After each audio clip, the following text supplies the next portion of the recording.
नमस्कार, आप देखें राजधानी समाचार। इस प्रकार से जो भोपाल के जो मूर्तिकार हैं उन्हीं के पास हम आए। मूर्तियों को लेकर जो यहाँ पर बड़ी समस्या है। कभी सरकार के आदेश आ रहे कि मूर्ति 6 फीट की बनाओ, तो कभी सरकार के आदेश आ रहे कि 2 फुट की मूर्ति बनाओ। तो करौंद चौराहे के पास हम जो मूर्ति वाले हैं शिवनगर में, वहाँ पर हम जानकारी ले रहे हैं इनसे क्या परेशानी हो रही, क्या नाम है इनका। हाँ जी, क्या नाम है आपका? रवि प्रजापति नाम है मेरा जी। प्रजापति, बताइए जी। जहाँ पे पुलिस प्रशासन द्वारा सभी मूर्तियों को सील कर दिया गया है जी, और हमारे सुपुर्द कर दिया गया है। बताया गया है कि आप जो मूर्तियों की बिक्री नहीं कर सकते जी। अच्छा, इससे पहले हमने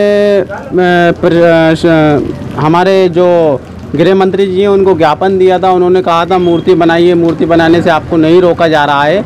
हमें सभी प्रजापति समाज के सभी कुमार लोगों ने मूर्तियां बना ली, काफ़ी मूर्तियां बना ली और काफ़ी जगह मूर्तियों को सील कर दिया गया, उन पर पर्चियाँ चिपका दी गई। सभी ने अपनी अपनी मूर्तियां जैसी थी वैसी की वैसी छोड़ दी है। बेचारों ने सभी की यहाँ समस्या आ चुकी है। बेरोजगारी फैलेगी इससे, जो मूर्तियां रुकेंगी और लाखों रुपए का नुकसान होगा सभी मूर्ति वालों का।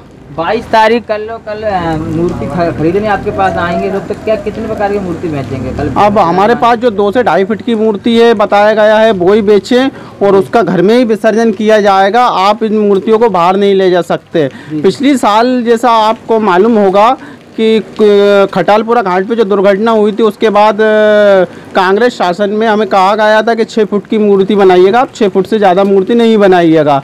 और इस साल जो बीजेपी शासन आया है वो कह रहा है 2 फुट की मूर्ति बनाइए। कांग्रेस सरकार अपनी चलाती है और बीजेपी सरकार अपनी चलाती है। इसमें क्या होता है, गरीब आदमी पिस जाता है। आपने छोटी छोटी मूर्तियां ही बनाई हैं, ये वाली रखी हैं, इनके लिए क्या आदेश है? वो इनको सरकार ने अनुमति? इनके ये आदेश है कि इन मूर्तियों को आप घर में ही बैठाइए और घर में ही इनका विसर्जन कीजिए। तो हमने उस प्रकार से शासन के आदेश पे आदेश आ रहे थे, तो हमने क्या है सभी मूर्तियों का इनका काम रोक दिया था और छोटी मूर्तियों में काम चालू करा था। तो अब इसमें जो भी मिलेगा हमको, बस यही मूर्तियाँ हैं हमारे पास, कुछ थोड़ी बहुत यही बेच पाएंगे और बाकी सब मूर्तियों में काम मूर्ति रखी है आपकी इधर, बड़ी मूर्ति देख। हाँ, तो इनका क्या है, काम रोक दिया गया है, इनमें काम नहीं किया जा रहा है। इनको करीबन 17 तारीख को पुलिस प्रशासन द्वारा इन पे पर्चियाँ चिपका दी गई हैं। इन जो बुकिंग की थी मेरे पास उन पे भी पर्ची चिपका दी गई हैं। बताया गया है कि इनकी आप बिक्री नहीं करेंगे, ये मूर्तियाँ सील कर दी गई हैं। और मेरे यहाँ नहीं, काफ़ी लोगों के कारखाने में और भी लोगों के कारखाने में मूर्तियाँ सील की हैं।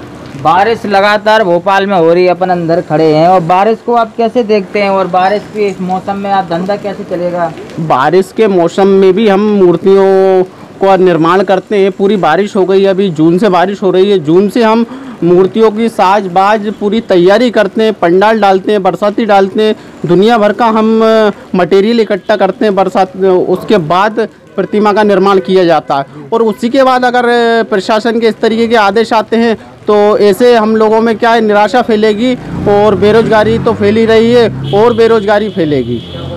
क्या आशा करना चाहते हैं सरकार से? सरकार से अब तो हमारी इतनी आशा है कि मूर्तियां तो रोक दी गई हैं, अब सरकार हमें इसका मुआवजा दे, नहीं तो इसके बाद हमारा आगे कुछ। अगली साल तक कैसे रोकेंगी? अब देख सकते हैं बड़ी मूर्तियां रखी, अगली साल तक अगले साल तक ये मूर्तियां नहीं रोक पाएंगी, क्योंकि अगले साल तक तो ये मूर्तियां खंडित हो जाएंगी और टूट जाएंगी। इनमें क्या है कि घास रहता है और भुस्से से बनती हैं, तो चूहे लग जाते हैं, तो मूर्तियां पूरी खंडित हो जाएंगी पूरी तरीके से, मतलब ये नष्ट हो जाएंगी। या तो इनका विसर्जन कर दिया जाएगा या फिर ये यही रखी रहेंगी मूर्तियां। सरकार चाहे तो आपको इसका आधा मुआवजा दे दे। हाँ, सरकार चाहे तो बहुत कुछ कर सकती है, क्योंकि सरकार द्वारा, सरकार की गाइडलाइन द्वारा ही दारू के ठेके चल रहे हैं। दारू की दुकान, बहुत बड़ा मुद्दे वाली बात की आपने। दारू की लगातार भोपाल में दारू की दुकानें चल रही हैं, बाजार लग रहे हैं, दुकानें तो बाजार में ही लग रही हैं, रोड पर ही लग रही हैं, आदमी रोड पर ही चल रहा है। अगर सरकार जनता हित में काम करना चाहती है तो पूरे प्रकार से लॉकडाउन कर दे, तब जानते हैं हम कि जनता के हित में सरकार काम कर रही है। सरकार अपना काम तो चला रही है, दारू की दुकानें चला रही है, उनके सभी काम चल रहा है। चरस गांजे को नहीं रोका जा रहा है, ठीक है, गलत कामों को नहीं रोका जा रहा है, लेकिन जो धर्म का काम कर रहा है, जो मूर्तियां बना रहा है और जो अच्छा काम कर रहा है, उनको रोका जा रहा है पुलिस प्रशासन द्वारा। ठीक है, आपका बहुत बहुत धन्यवाद जो आपने समय दिया अपना निकाल के। चाहते हैं सरकार जरूर आपकी मांग करें। अब सरकार से हमारी सिर्फ इतनी मांग है कि हमें जो गणेश जी की प्रतिमा हमारी रुक गई है, जो सील कर दी गई है निषादपुरा थाने द्वारा, तो हमें इसका मुआवजा मिल जाए।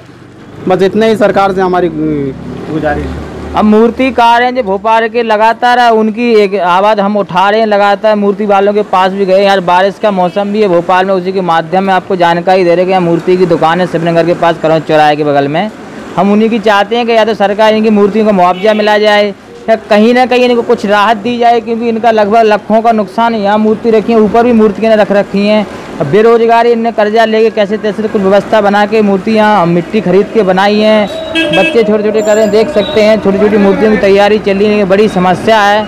अब सरकार इनको क्या करती है क्या नहीं करती है। लगभग भोपाल में कहा जाए तो लाखों का नुकसान हुआ है मूर्तिकारों का, तो अब उन पर सरकार क्या करती है। राजधानी भोपाल से नीरज की रिपोर्ट।